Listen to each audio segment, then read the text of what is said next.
بناوی خوای گەورە سڵاوتان لێبێت بەڕێزان لە بەرنامەی ئەمڕۆ لە خزمەتتان داین بۆ قسەکردن لەسەر پرسی موچە و کارنامەی عەلی زەیدی بۆ بواری دارایی و ئابووری لە عێراق. لەم بەرنامەیەدا قسە لەسەرەوە دەکەین کارنامەی عەلی زەیدی بۆ دۆخی ئابووری و دارایی عێراق چی تێدایە،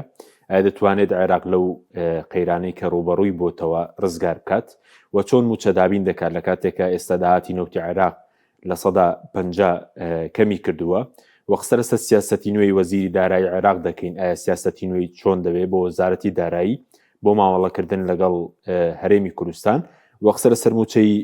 مانگی پێنجی دەکەین و کێشەکان لەگەڵ هەرێم و پرسی خاڵە سنووریەکان ئەوەی کە پێویستە بە بواری ئابووری و دارایی لەم کابینەیە چی بەسەرێ. ئەم پرسان لەگەڵ بەڕێز پرۆفیسۆر دکتۆر فازڵ نەبی بیرکاری پێشووتری وەزارەتی دارایی عێراق قسەی لەسەر دەکەین کە بەڕێزیان لە هەولێرەوە لەگەڵمانە. کاکتۆر بەخێر بێن، سوپاسیامە دەبوون دەکەین. ئەگە سەرەتا سەرنجی بەڕێز بزانین لەسەر کابینەکەی زەیدی بە شێوەیەکی گشتی، دواتریش لە ڕووی ئابووریەوە ئایا کارنامەکەی شتی جوانی تێدایە دەتوانرێت جێبەجێ بکرێت؟ سپاس کاکە حەکیم، سڵاو و ڕێزم لە جەناب تلۆبینەرانی خۆشەویست. بە حەقەت مەسەلەی حکوومەتەکەی عەلی زەیدی جارێ زۆر زووە کە ئینسان قەراری لەسەر بدات، بەڵام ئەوەی کە ئینسان دەیبینیت بەڵێ هەندێ وەزیری زۆر باشی تێدایە بە ئیمکانیات و هەندێ وەزیریشی تێدایە بەڕاستی هیچ خبرەیەکی ئیداری ویان سیاسیان نییە. لۆیە بە حەقات ممکنە بە تەسەووری من مەشاکل لۆ ئەو حکوومەتەوە لەناو ئەو حکوومەتە دروست ببیت. ئەوە بێجگەلەوەی کە ئێستا سیاسیەن لە بەغدا ئیشکالێکی یەکجار گەورە دروست بووە، خاصەتەن لەوەی کە نەیانتوانی ئەو 5 وەزیرەی وەزیرێکی با بڵێن پارتی دموکراتی کوردستان و 2 وەزیری بەڕێز مالکی و 2 وەزیری عەزم هاوپەیمانی عەزم موسەنا سامەڕایی نەیانتوانی عەبری بکەن تێیپەڕێنن و قەسدیان هەبوو لە تێنەپەڕاندن. بەڕاستی یعنی وەکو ئامەرەیەک بوو. بەرامبەری ئەوە بە حەقەت بەڕێز مالکی ئێستا کاردانەوەیەکی زۆر بەهێزی هەیە بەرامبەر ئەو شتێک کە بەرامبەریان کرا و دەبینین کە ئێستا خەریکە ئیتیلافێکی گەورە دروست دەکات و سەبر خەڵک لە ئیتیلافەکەی بەڕێز سوودانی دەکشێنەوە دێنە ناو ئیتیلافی بەڕێز مالکی. و بە تەسەووری من ئەگەر بەڕێز مالکی بتوانی خلالی فترەی داهاتوو زیاتر یعنی بە کورد و بە سوننەشەوە تەوان نەک شیعە بە کورد و بە سوننەشەوە ئەگەر بتوانی لە حدودی 166 پەرلەمانتار با بڵێن پەیدا بکات، بە تەسەووری من قەزدی بەڕێز مالکی ئەوەیە کە هەم سەرۆکی پەرلەمان لابلات و هەم ئەو حکوومەتە با بڵێن لەبار یەک بەریت. ئەنجا لۆیە بە حەقەت وەزعەکە خۆش نییە، ینی ئەو وەزعی کە ئێستا هەیە لە بەغدا خۆش نییە. ئەوە بێزگەلەوەی کە لە کارنامەکەی عەلی زەیدی لە خطوەی یەکەم لە خاڵی یەکەم باس لە مەسەلەی چەک دەکات، دانانی چەک و چەک دەوێت بەدەست حکوومەتەوە بێت. زۆر لەلایەنە چەکدارەکانی کە خارجی دەرەوەی حەشدی شەعبیشن وا پێ دەچی کە رازێنین و قایلنین لەسەر ئەو قەرارە.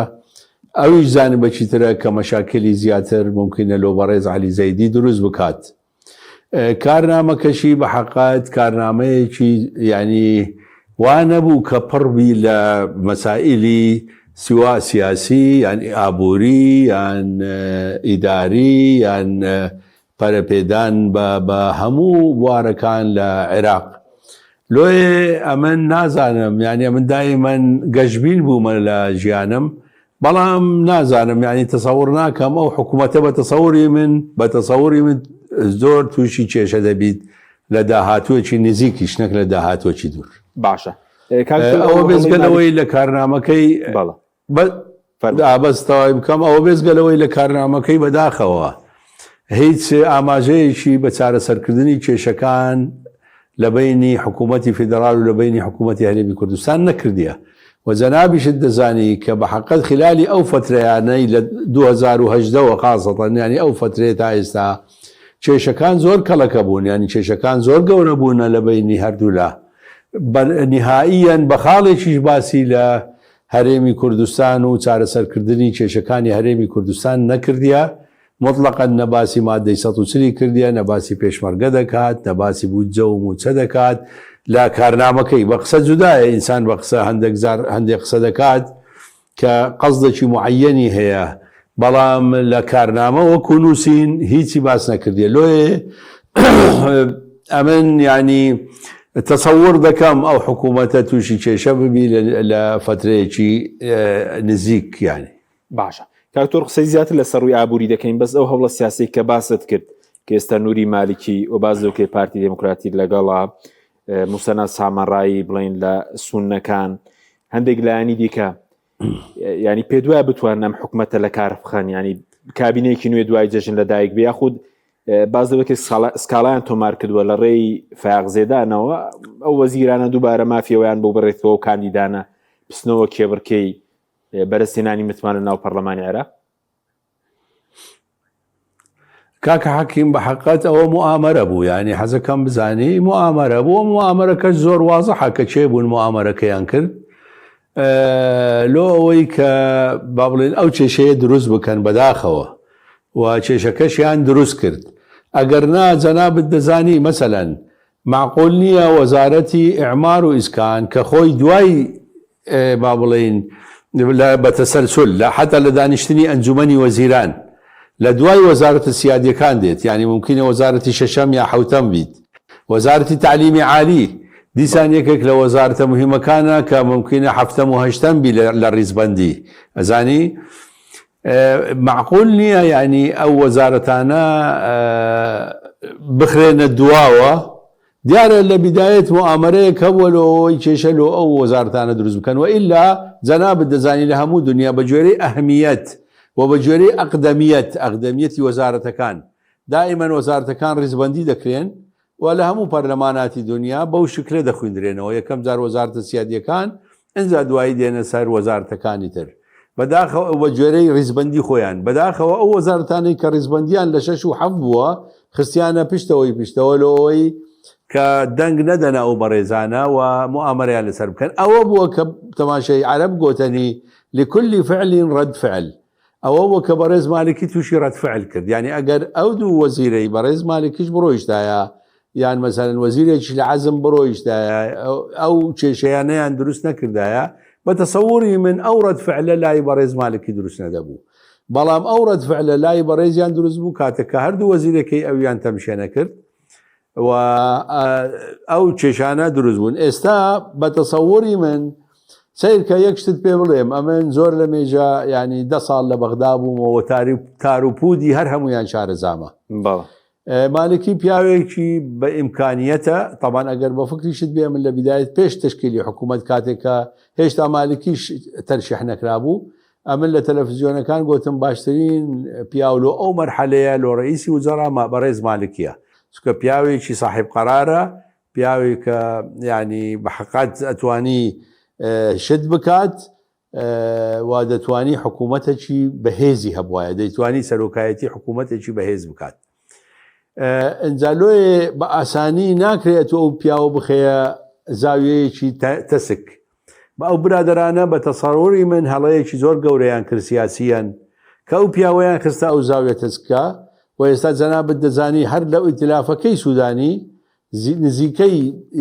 نزیکەی 30 پەرلەمانتار، ینی بە گوێرەی ئەو معلوماتی هەیە وابزانم ئەو ڕوو بووە 30 پەرلەمانتار هەر لە ئیتلافەکەی بەڕێز سوودانی کشانەوە و چوونە لای مالکی. ئەنجا نەدەبوایە ئەو کێشەیە دروست بکەن. عێراق پێویستی بە دروستکردنی کێشە زیاتر نییە، چونکە خۆی هەمووی کێشەیە، عێراق هەر هەمووی کێشەیە لە ئەلفیتایە. ئەنجا تو بێ کێشەی نوێ دروست بکەی. ئەلۆیە بە تەسەووری من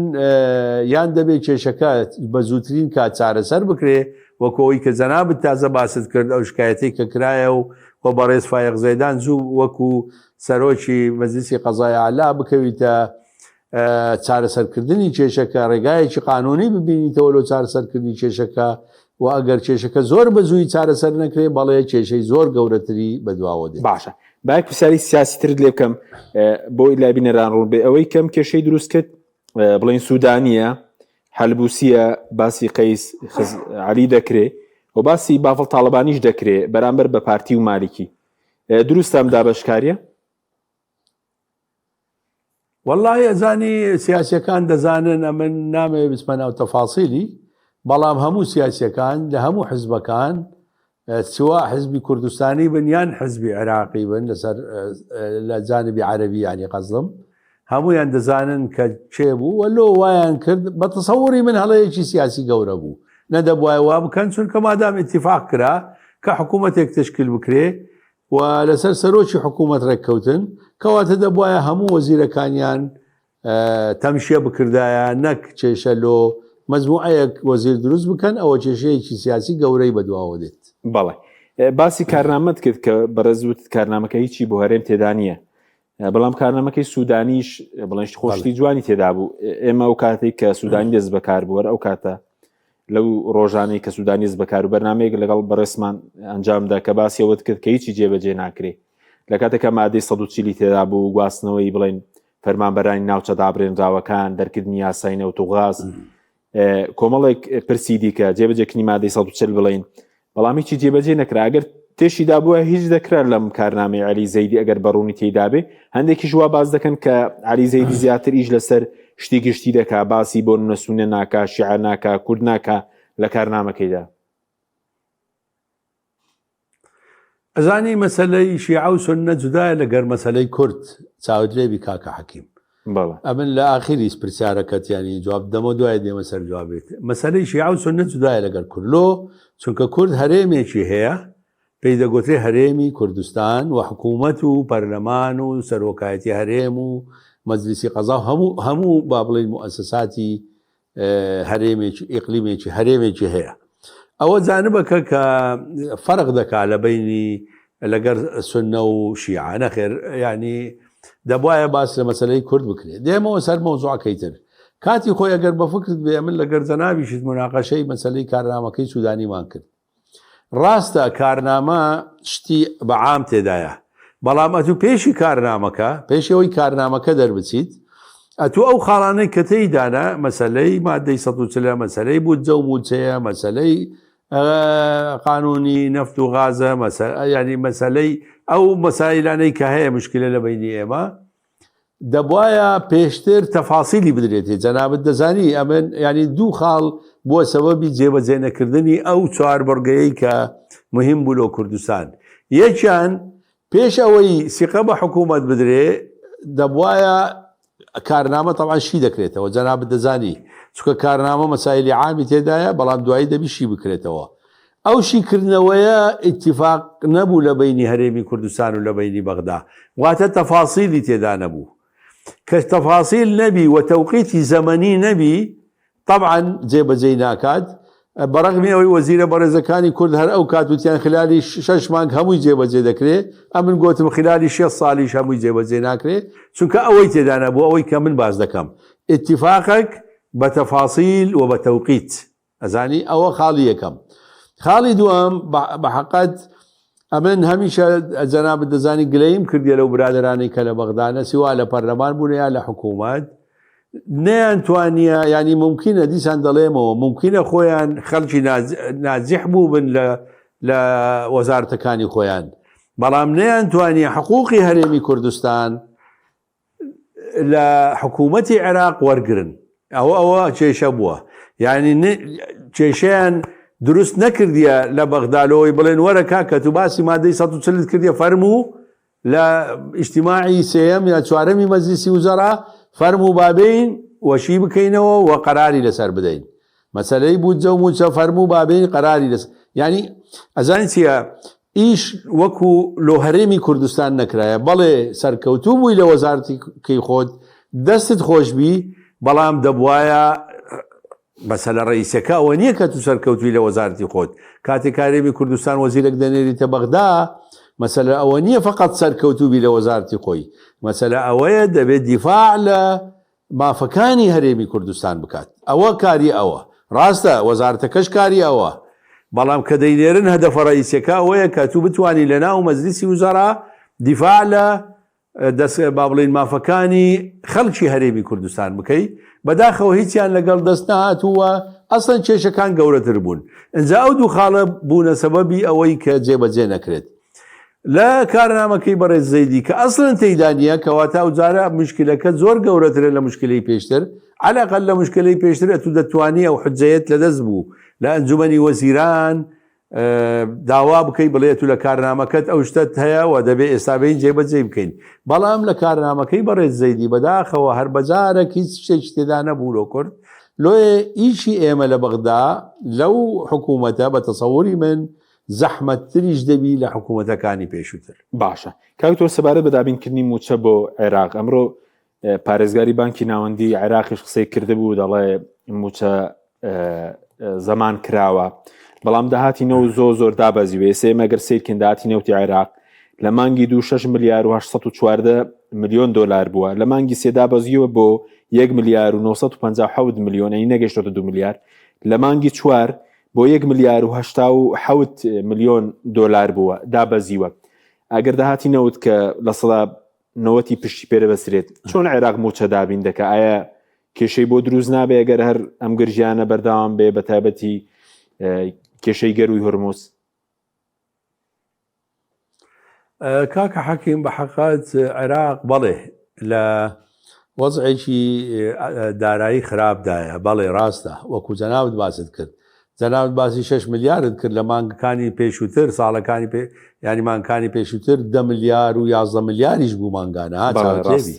بەڵام هەمووی تەخشان و پەخشان کرا لەلایەن حکوومەتەکەی بەڕێز سوودانی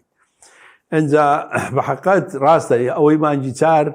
تۆزێک بێ ئومێدی کردین چونکە بەجارە کاتە خوارێ مانگی سێ عەلاقەت نزیکی 2 ملیار بوو بەڵام ئەو جارە ملیارێک و 80 میلیۆن دۆلارە کە زۆر هاتە خوارێ حەقیقەتەن بەڵام عێراق کارتی تری بەدەستەوەی ئەگەر بیاوێ چارەسەری کێشەی دارایی بکات یەکەم خۆیان بە حەقەت ینی گەندەڵێکی زۆر لە گۆمرگەکان و لە هەیە عامەی زەڕایی بوو لەو جیانە هەیە کە ئیراداتی غەیری نەوتی تێدایە بە تەسەووری من ئەگەر سەیتەرە لە سەروانە بکرێ مانگانە نزیکەی تریلیۆنێک دینار زیاتر لەو ئیرادەی کە هەیە لە حکوومەتی عێراق دەگەڕێتەوە ئەوە یەکیان ئەوەی تر بە تەسەووری من مانگانە ملیار و نیو دۆلار دەتوانن بەدەست بینن ئەویش لەو ئیراداتەیە کە وەزارەتی نەوت دەداتە مەسفایەکانی حکومی دیار نییە نرخی ئەو نەوتە چەندە بە چەند دەداتە ئەو مەسفایانە و دیاریش نییە ئەو ئیراداتی ئەو مەسفایانە هی بنزین و با بڵێن گازۆیل و نەوت لۆچێ دەڕوە خۆیان کردە شەریکاتی عامە و هەمویان لۆ خۆیان حساب کردێەوە حسەیەکی زۆر کەم دەدەنە عێراق پێویستە عێراق ئەو کێشەیە چارەسەر بکات ئەو لە مەجلیسی وزەرا چونکە بەو کێشەیە مانگانە یعنی على الأقل لە بینی ملیارێک تا ملیارێک و نیو دۆلاری لۆ دەگەڕێتەوە ئەوە حەلی سێم حەلی چارەم طبعا مشکلی مەسەلەی قەرزە طبعا جەنابەت دەزانی ڕاستە بانکی مرکزی لە قانونەکەی لە یاسایەکەی ڕێگا نادا کە قەرز بدەنە حکوومەت بەڵام هەرۆ کۆم پێشتریش باسم کردیا کاتی خۆی ئەو مشکلەمان هەبوو لە کۆبوونەوەیەک ئەمن چارەسەرەکەم لۆیاندانەوە لەسەری ڕۆیشتین و ئێستاش وا پێدەچی وا لەسەری دەڕۆن ئەویش بە دەرکردنی سەنەداتی حکومی لە وەزارەت دارایی لۆ بانکەکانی حکومی ینی ڕەشید و ڕافیدەین ئەوانیشی عادەی خەسمی دەکەنەوە لە بانکی مرکزی پارەکە وەردەگرن و پارەکە دەنێرنەوە لە وەزارەتی دارایی واتە کەنەما تو قەرزەکەت لە بانکی ڕەشید و ڕافیدەین کردیە بەڵام ئەوانی سەنەدەکانیان فرۆشتەوە بانکی مرکزی ئەوە حەلە محافظی بانکی مرکزی لۆ دەڵێ ئەو ساڵ کێشەمان نابی چونکە بە حەقیقەت ینی ئەوڕۆ حکوومەتی عێراق جەنابەت دەزانی احتیاطی هەیە ینی لە بانکی مرکزی ئەو احتیاطیە لۆ چییە لۆ ئەوەیە کە تەوازنی سعری دیناری عێراقی بەرامبەر بە عوملەی ساعبە کە ئەوڕۆ لەگەڵ دۆلارە بتوانی سعرەکەی ڕابگریت ینی باڵانسەک بکات سعرەکە ڕابوەستی زۆر بەرز نەبیتەوە یان زۆر نێتە خوارێ ئەجا ئەوە لۆ ئەوەیە عێراق سێ بەرامبەر ئەو احتیاطیە ئێستا پارەی هەیە بە پارە و بە زێرەوە تەوان بە پارە و بە زێر کەواتە عێراق دەتوانی بە تەسەووری من ئەگەر تا کۆتایی ساڵ کە ئێستا مە لە مانجی پێنجین واتە هەشت مانجیدا هاتوو ئێستا موچەی مانجی پێنج لە بەغداوا پێدەچیوە دەستی پێدەکەن ئامادەکاری دەکرێت ینی لە خلالی ئەو هەشت مانگە ئەگەر هەموو مانجێ 4 تریلیۆن یا 5 تریلیۆن دیناریش لە بانقی مرکزی وەرگری کە دەکات 30 تریلیۆنەگە 5 تریلیۆن وەرگری هەر هیچ ناکا بەرامبەر ئەو احتیاطە گەورەی کە عێراقەتی لۆێ ئەمن تاکید دەکەمەوە کە ئەو ساڵ ئەگەر وەزعەکە بەو شکلەشبی و بەردەوامبی بەو شکلی کە ئێستا هەیە بەڵێ حکوومەتی عێراق دەتوانی موچە بدات بەو چارخاڵی کە باسم کرد بێزگە لەوەش کاکە حەکیم لەبیرت نەچی ئێستا عێراق محاوەرە دەکات طبعاً لە ڕێگای بۆری نەوتی هەرێمی کوردستان زیاتر با بڵێن نەوت هەناردەی دەرەوە بکات و ئێستا بەتانکەر ڕێگای بەندەری بانیاسیشی گرتیتەوە سووریا ئێستا لە ڕێگای سووریاش لەو بەندەری بانیاس و نەوت دەنێرن دیسان ڕێگایان هەیە لەو بەندەری عەقەبە بەس بەڵام بەتانکەرە ئەوە تاوان جێگای بۆری ئەسڵیەکە ناگریتەوە بەڵام جز ئەکرە کێشەکە چارەسەر دەکات لۆێ خەڵک مطمئن بی موچەخۆران مطمئن بن لەوەی کە ئیمساڵ ئەگەر بەو وەزعی کە ئێستاش هەیە هەر بەردەوام بی تا کۆتایی ساڵ عێراق توانای هەیە کە موچەی فەرمانبەرانی عێراق و بە هەرێمی کوردستانیشەوە موچەکە بدات. باشە کاکتۆر ینی بۆ هەرێمی هیچ کێشەیەک نایەتەڕێ و زۆر پرسیار دەکرد لە سەبارەت بە موچەی مانگی پێنجیش کە ئێستا لە عێراق باز دەوەکە دەستی پێکرد بێ ئایا بۆ ئێمە بۆ هەرێمی کوردستان موچەی مانگی پێنج وەزیری نوێی دارایی کابینەکەی عەلی زەیدی خەرجی دەکات یاخود پێویستە وەزارەتی دارایی هەرێم چی بکات بەوەی کە پێش جەژن ئەم موچەیە خەرج بکرێ ئەوەندەی نەماوە ینی جەژن کاکە حەکیمە من لە زۆر برادەر گوێم لێ دەبی دەڵێن ئەگەر حکوومەتی هەرێمی کوردستان با بڵێن ئەو چوار ئیلتیزامەی لەسەر شانێتی جێبەجێی بکات بەغدا موچە دەنێرێت بەڵام ئیلتیزام هەیە کە ناتوانێت و جێبەجێ بکەیت ئەزانی ئەو خلە لە زمانی ستەیف پەیدا بووە برادەرانی ئێمەش لە بەغدا نەیانتوانی لەگەڵ ستەیف بگەنە حەلەک لۆ ئەوەی ئەو با بڵێن تەریقەیە کە هەیە لە سەرفکردنی موچەی هەرێمی کوردستان بیگۆڕن چونکە ناکرێ ئەتوو دەبێمان کۆتایی بێ هەتا هەرێمی کوردستان بزانی ئیراداتی چەندە مان کۆتایی بێت ئەنجاوەرە هەرێمی کوردستان دەبی بێ ئیرادەکان خڕکاتەوە ئەنجا کتاب بکالەوە بەغدا بڵێ کاکە ئێمە ئەو ساڵ یان ئەو مانگە عەفوەن ئیراداتمان 100 ملیار بووە 50 لۆ ئێوە و 50 لۆ ئێمە ئەوە کاتی پێویستە مشکلەی ئێمە ئەوە بووە لە بەغدا نەمانتوانیە ئەو تەریقەیە تەعاملە بگۆڕین دەبێت ئەو تەریقەی تەعاملەی کە کۆنە بۆ بیگۆڕین ئەگەر لەسەر هەمان تەریقە بڕۆن بەداخەوە موچەی مانگی پێنج نایەتی کوردستان ینی حەزەکەم سەریح بێژن ینی ڕاستگۆ بم لە قسەکانم ئەگەر بەو تەریقەی کە ئێستا هەیە نەخێر موچە نایێت لەبەرەوەی هەرێمیش ناتوانانی بەغداش بە هەرێم باوەڕ ناکە دەڵێ هێشتامان خەلاص نەبووە چۆن دەزانی لۆیە کاکە حەکیم نیزامی تەقدیر و نیزامی مەقاسە هەیە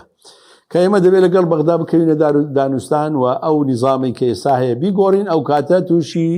مشکلە نابین موچەکانمان لەگەڵ موچەی خەڵکی بەغدادێت هەمومانجێ پێش ئەوەیمان کۆتایی بێت بەڵام ئەگەر ئەوەی کە ئێستا هەیە مستەمڕ بیت نەخێر و ممکنە تووشی مەشاکلی تریش ببین لە مستەقبل باشە کاکتۆر ناتوانەوەی کە بەڕێز دەڵێ ئێستا بۆ نمونە بڕەپارێک بخەنە سەر هەژماری وەزارەتی دارایی عێراق بڵێن لە کۆتایی مانگیش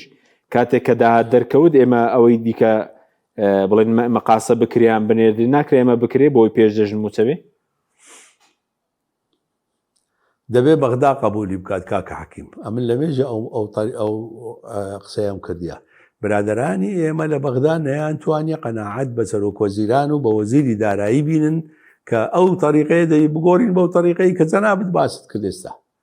لۆیە دەبێ ئەتوو قەناعەت بە بەغدا بکەیت دەبێ ئێستا برادەرانی ئێمە کەوانەی لە بەغدانە لەگەڵ ڕئیسی وزەرا لەگەڵ وەزیری دارایی نوێ دانیشن و قەناعەتیان پێ بکەن بەو تەریقەیە بەڵێ دەکرێت بەڵام دەبێ بەغدا قەناعەت بینیت بەڵێ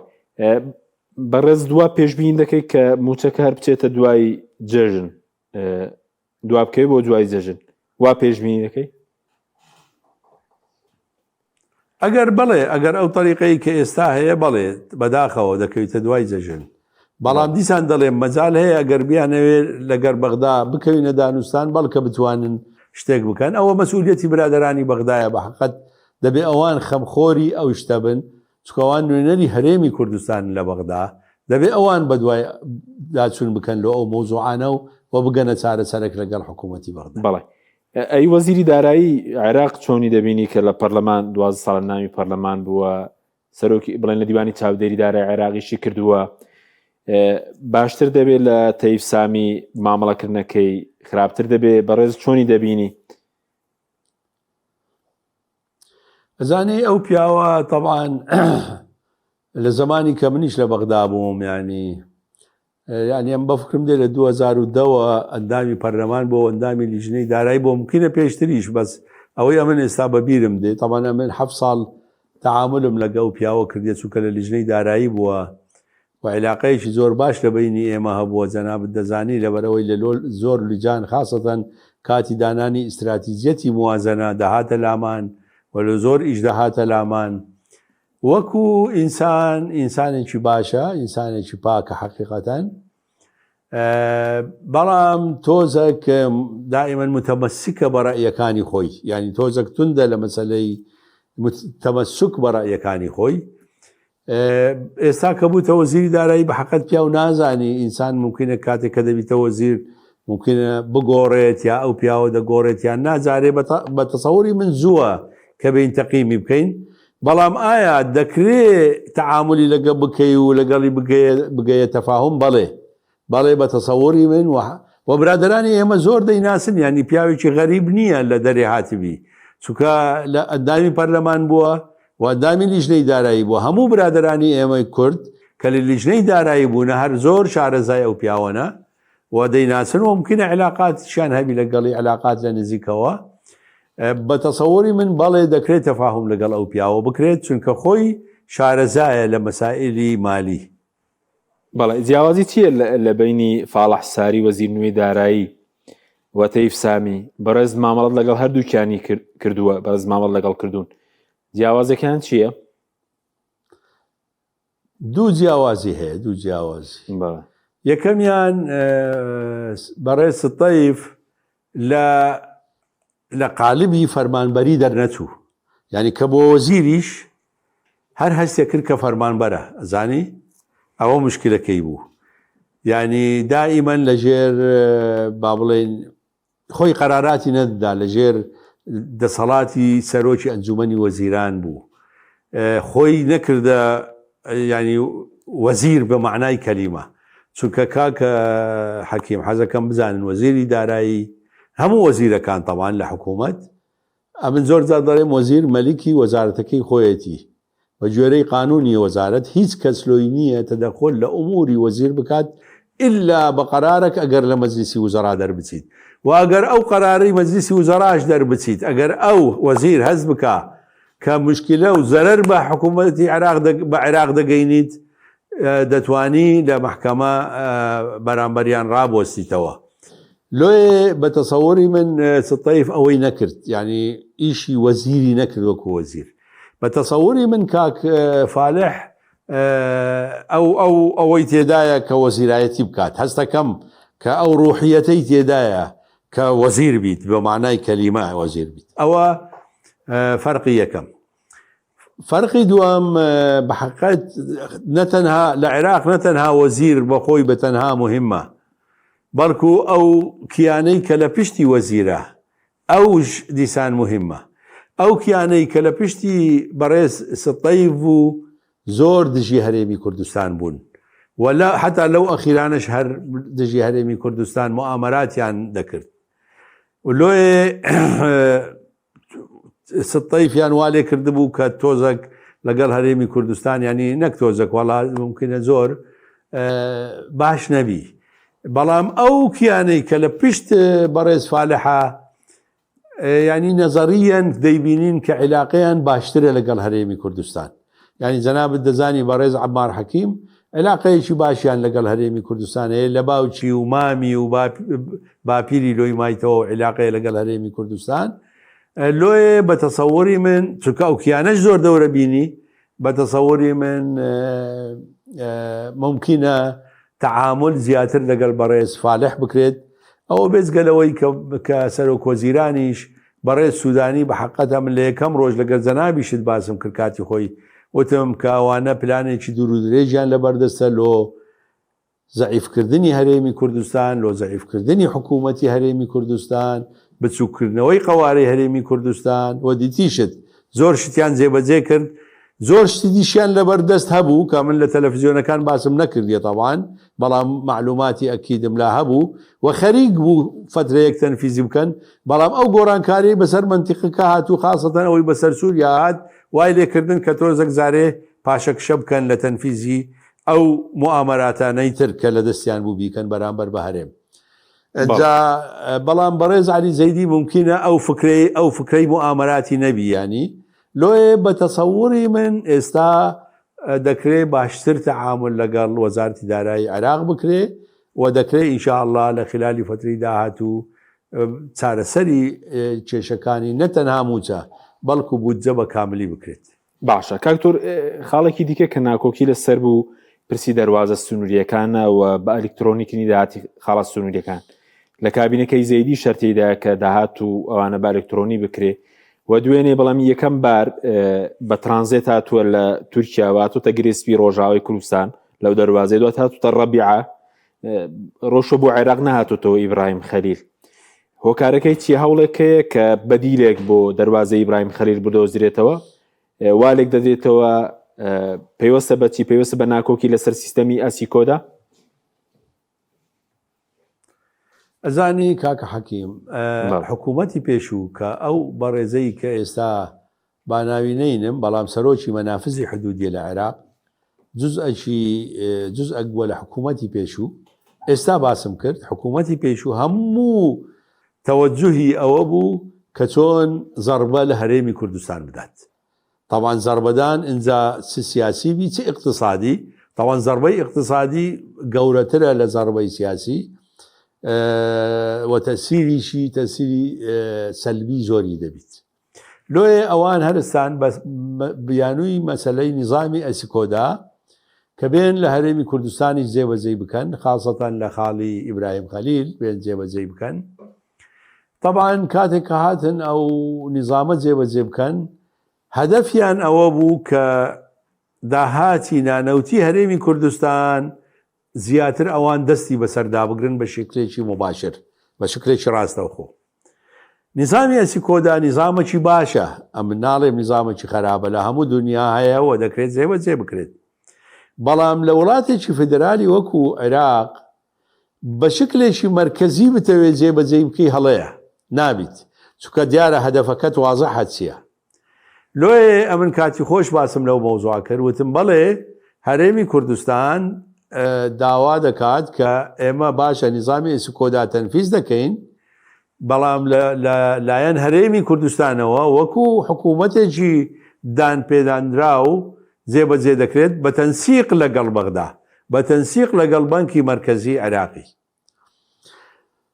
بەداخەوە بەغدا قبولی نەکرد بەغدا دەیانەویست دائیمەن فکر لەوە بکەنەوە نەخێر چونکە جەناب دەزانی نظامی ئەسیکۆدا ئەگەر مرکزیان جێبەجێ کرا کەواتە تو 90 لە سەتی گومرگ و داهاتی گومرگ و داهاتی زەڕیبە مباشر دەڕۆیشت لۆ بەغدا مباشر بەبێ ئەوەی بە وەزارەتی دارایی هەرێم تێپەڕی یان ئەبەدەن مباشر دەڕۆیشت لۆ بەغدا زۆر وازەحە و من کاتی خۆش وتم من ڕیسالەکەم لۆ حکوومەتی هەرێمی کوردستان ئەوە بوو ئەو کات کە یەک زەڕەش لە مەسەلەی تەنفیزی ئەسیکۆدا لەلایەن حکوومەتی هەرێمی کوردستانەوە نەیە نەخوارێ چونکەوە زەربەلێدانێکی گەورەیە لە قەوارەی هەرێمی کوردستان و لە اقتصادی هەرێمی کوردستان خۆشبەختانە حکوومەتی هەرێمی کوردستان پێداگر بوو فعلەن لەسەر ئەوەی کە هەرێمی کوردستان نظامەکە جێبەجێ دەکات بە تەنسیق لەگەڵەوان ئەوان لۆ ئەوەی طبعاً ئەو مەسەلەی کردنەوەی ئەو حدودە هی حکوومەتی ئێستانیە چاوت لێبی کاکە حەکیم ڕاستە ئەو یەک دوو ڕۆژە و سیارەکان هاتن ینی بار هەڵگرەکان هاتنە عێراق بەڵام هی حکوومەتی پێشووە ئەو فکرەیە ئەوان هەرستان لۆی زەربە لە ئیبراهیم خەلیل بدەن لە داهاتی هەرێمی کوردستان بدەن لە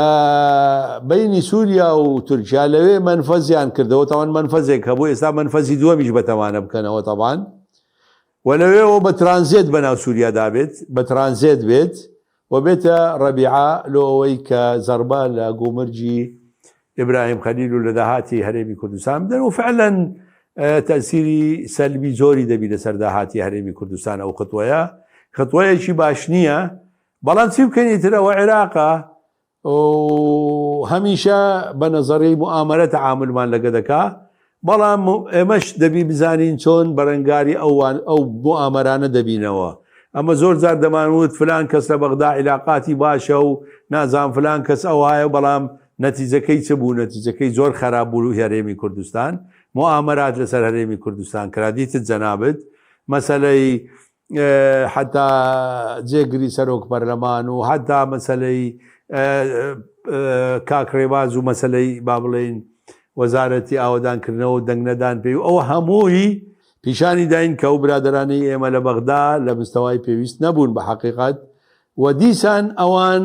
نەیانتوانی پێداگیری بکەن لەسەر مەسەلەی ئسیکۆدا و تەعامل و تەفاهم لەگەڵ حکوومەتی بەغدا بکەن. حکوومەتی بەغدا چوو ئەو زەربەی لێماندا کە ئێستا من بە زەربەیەکی زۆر گەورەی دەزانم و ئەو زەرەباتانە ئەگەر ئێمە بەرەنگاری نەبینەوە لە بەغدا چونکە بە حەقەت پێ برێم پێت بڵێم ساحەی معرەکەی ئێمە بەغدایە ینی چاوت لێبی. ئێمە لە کوردستان مشکلەمان نییە چێ دەبیتە مەسئول چێ دەبیتە وەزیر چێ دەبیتە ئەندام پەرلەمان بەڵام لە بەغدا ئەو مشکلەمان هەیە چکە ساحەی معرەکەی ئێمەیە. طبعا من ناڵێم معرەکە بە کلاشینکۆف نەخێر معرەکەی عەقلی و مەنطق و علم. ئەنجا لۆیە ئێمە دەبێت لەمە دووە زۆر خۆمان بەهێز بکەین لە بەغدا لۆی بتوانین بەرەنگاری ئەو موامەراتانە ببینەوە ئەگەر نا بە حەقیقەت کێشەی زیاتریشمان لۆ دروست دەکەن لە مستەقبل. باشە بەس کاکتۆر هەندێک خەڵک ئەوە بە موامەرەی نابینن بەرامبەر بە هەرێم ئەوەندێک کە بەرامبەر پارتی دەیبێنن بە تایبەتی لە جێگیری سەرۆکی پەرلەمان لە وەزیری ئاوەدانکردنەوە دەڵێن پەیوەندی بەوەیە بەلای مالکیدا ڕۆیشتووە و لەوێش بلۆکبەندی هەیە. نازانی ئەو مەسائلانە نا ئەتو مەسەلەی بەلای مالکیدا ڕۆیشتن یان بەلای یەکێکی تردا ڕۆیشتن نەخێر ئەوە نییە مەوزوع ئەوەیە کە ئەتو حتا ئەگەر بەرامبەر پارتیش بی کاکە ئەوڕۆ پارتی جەنابەت دەزانی خۆ گەورەترین حزبی هەرێمی کوردستانە وایە کەواتە تو کە بەرامبەری پارتی شت دەکەی ینی بەرامبەر کوردستان کردت. ئەوڕۆ بەڕاستی کوردستان ڕاستە مەجموعەیەک حزابی تێدایە بەڵام پارتی با بڵێن براوەی یەکەمە لە کوردستان حکوومەتی هەرێمی کوردستان لە دەست پارتیە هەرو سەرۆکایەتی هەرێم لە دەست پارتیە بەسەوە معنای ئەوە نییە کە حزبەکانی تر مەوجود نین نەخێر. ئەمن دائیمەن لەگەڵەوە بوومە کە دەبێ هەموو حزبەکان لە هەرێمی کوردستان بە معارەزە و بە موالاتەوە لە بەغدا یەکدەست بن یەک دەنگ بن بە یەک شکل بەرەنگاری ئەو موامەرانە ببنەوە چکە تو کاتێک کە موامەرەیەک مەسەن ئێستا ئەو موامەرەی کە کرایە هی دەواازەی حدودی باشە کاکەەوە بەس دژی پارتیان دژی هەموو هەرێمی کوردستانە کاک حەکیم ینی زەربە لە اقتصادی پارتی دەدات یان زەربە لە اقتصادی هەرێمی کوردستان دەدات. یعنی ئێمە دەبێ وابیر بکەینەوە بەڵێ پارتی یەکێتی کۆمەڵی دادگەری یەکگرتوون ئەوەی نوێ کاک عەلی حەمەساڵح برادرە هەر هەمویان دەبێ ئەوڕۆ بەڕاستی بەرامبەری ئەو مەسائلانەی کە لە مەساڵحی عامەی شەعبی هەرێمی کوردستان دەدرێت دەبێت بە یەک دەنگ بەرامبەری بۆوەستنەوە لە بەغدا ئەژینا دوژمنان زیاتر زەفەرمان پێ دەبن و زیاتر مەشاکلمان لۆ دروست دەکەن و ئومێدی هەمووشمان دیسان ئەوەیە نەتەنها لە بەغدا لە کوردستانیش کە ئینشاءالله هەموو بگەنە با بڵێن تەفاهومێکی مشتەرەک و بتوانن حکوومەتێکی مشتەرەک دابنێن لۆی چیتر خەڵک بە زەعیفی تەماشەمان نەکا و بەو شکلە تەعاملمان لەگەرە. باشە کاکتۆر چەند خولێکێکمان ماوە سوپاس دەکەی مادومان کردی سەبارەت بە بودجەی نوێ ئایا دێتە پەرلەمان ئەم ساڵ بودجە هەبێ دووش خەڵکێکی زۆر لە کوردستان چاوەڕێی دامەزرانەوەکو دەرچوانی زانکۆ پەیمانگەکان سەیەکەمەکان پلە بەرزکردنەوە گرێبەست خاوەن بڕوانامەی پلە باڵا چی دەگوزارێ ئایا بودجە دێت ئەم ساڵ بڵێن بۆ 2026 یاخود هەدەکەوتە ساڵی داهاتوو و ئەمانە چیان بەسەردێ؟ بە حەقیقەت کاکە حەکیم ئەمن لە زۆر بەی تەلەڤیزیۆنەکان کە چەند ڕۆژ پێش ئێستا قسەم لەگەیان کرد و ئاخر ڕۆژ وابزان پێرێ بوو لەگەڵ ئاوا تیڤی تەماشای سەعاتەکەی خۆم کرد وتم ئێستا 12:30 سەعات پێرێ بوو وتم ئێستا 12:30 پاشی نیو سەعاتی تر سەعاتێک ئێمە دەبێت لە بەغدا بە هەموو هێزی خۆمان بە هەموو کوردەکان هەموو بەیەکەوە داوا لە حکوومەتی بەڕێز علی زەیدی بکەین دەبێ موازنە دەبێ بودجە دابنرێت لۆ بودجە دابدرێت تاوان ئەوان ممکنە لۆمان ببینەوە بڵێن ساڵوە زۆر تێپەڕی نەخێرەوە ئەوان دەتوانن بودجە لۆ 6 مانگی داهاتوو دابنێن هیچ مشکلە نییە ئەزانی دەبێ بودجە دابدرێت لەبەر مەجموعە کەسباب سەبەبی یەکەم طبعاً ئەوانەی کە جەنابت باست کرد چونکە لە ساڵانی پێشوو هەمیشە دامەزراندن لە عێراق هەبووە چاوت لێبی بەڵام حسەیان نەدایتە هەرێمی کوردستان ئەوە یەک لە کێشەکانە مەسەلەی پلە بەرزکردنەوە سبەی ڕۆژێ ڕاستە ئەو وەزیری نوێ داوای لە دایرەی محاسبە و موازنە کردووە کە بە زووترین کات خۆیان ئامادە بکەن لۆ مەسەلەی پلە بەرزکردنەوەی کارمەندان فەرمانبەران دەبێ طبعاً هەرێمی کوردستانیش داخل بکەن بەڵام ئەگەر بودجەی نوێ دابدرێ ئەوە ئۆتۆماتیکیەن داخل دەبین ئەزانی لە بودجەی نوێ لە بودجەی نوێ هەندێ با بڵێن فقرات هەیە کە دش بە هەرێمی کوردستانە دەکرێت ڕاست بکرێتەوە بە شێوەیەکی علمیانە من ناڵێم ڕاستیکەینەوە بتەنها لە مەسلحەتی هەرێم بی نەخێر بە شێوەیەکی قانونی قانون چۆنە قانونی مالی چۆنە ینی محاسبە علمەکەی چۆنە بەو شکلە ڕاست بکرێتەوە ئیزافەتەن لەسەر ئەوە کاکە حەکیم بە حقیقەت لە نەبوونی بودجە ئەمە دوو زەربەمان پێدەکەوی چاوت لێبی نازانم وەختت زۆر مایەیان لە خزمەتان فەرموو هەر حاڵ ئەو دوو زەربەمان پێدەکەوی ئەگەر بودجە دروست نەکەن یەک زەربەی یەکەم لە ئێستاوە دژە کوردەکان لە بەغدا دەڵێن تاوان بە جۆرەی قانونی ئیدارەی مالیش وایە دەڵێ ئەگەر بودجە نەبوو یەک لەسەر 12 ساڵی پێشووتر سەرف دەکەی و دژە کوردەکان لە ئێستاوە کەوتینە و قسانە دەڵێن لەبەرەوەی ساڵی پێشتر ئەمە دەم و چەمان سەرف کردیە کەواتە ئەو ساڵیش هەر دەتوانین ئەگەر بودجە نەبی دەم و چە سەرف بکەین لە ئێستاوە بزانە فکریان چییە خواردنی موچە خۆرانی هەرێمی کوردستانە ئەوە یەک دوو خاڵی دوام لە مادەی 12 قانونی موازنە باس لەوە دەکات دەڵێ ینی ئەلفوبا و جیم و دال تاوان بەڵام بە تێک هەڵکێشە بەس دوو خاڵی مهمی تێدایە یەکیان ئەوەیە کە دەبێ هەرێمی کوردستان نەوتەکەی خۆی تەسلیم بکات و دۆمیشان نیوەی داهات تەسلیم بکات با بڵێن داهاتی نانەوتی و ئەگەر ئەوانەی تەسلیم کرد لە بڕگەی ها دەڵێ لەسەر حکوومەتی عێراق پێویستە تەماشای دەڵێ ئەوها دەڵێ لەسەر حکوومەتی عێراق وەزارەتی دارایی فدرال پێویستە کە تەواوی حسەی هەرێمی کوردستان لە بودجەی فدرال بنێریت تاوان ئێمە لە مانگی نۆی ساڵی 2025 ئەو دوو خاڵە جێبەجێکرا جەنابەت دەزانی ینی متابعات کردیە نەوتەکەش تەسلیم کرا و داهاتیش وا تەسلیم دەکرێت بە گوێرەی ئیتیفاق بەڵام بەغدا لە مانگی نۆی 2025ەوە مادەی ها بڕگەی ها عفوان بڕگەی هایی لە مادەی 12 جێبەجێ نەکرد تەنها موچە دەنێری فحینەت و تەشغیلیت هەیە ئەوەی تر ئیستیسماریت هەیە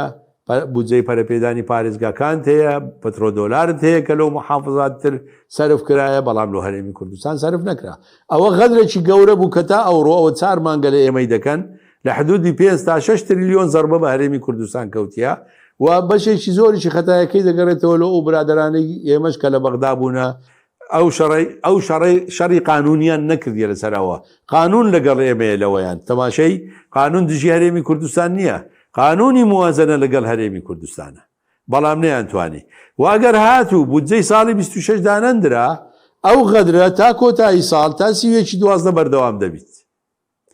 کەواتە تو دوو زەربەت پێدەکەوی ئەگەر هاتوو بودجەی ساڵی 26 دانەندرا ئومێدم زۆرە کە برادرانی ئێمە لە بەغدا پێداگر بن لەسەرەوەی کە پێویستە بودجە عەلە الئەقەل لۆ 6 مانگی داهاتوو دابدرێت باشە کاکتۆر کاتمەندمەوە بە سوپاس دەکەم سەبارەت بە سێ یەکەمەکان دامەزراندن پلە بەرزکردنەوە هەمووی دەبێت لە بودجە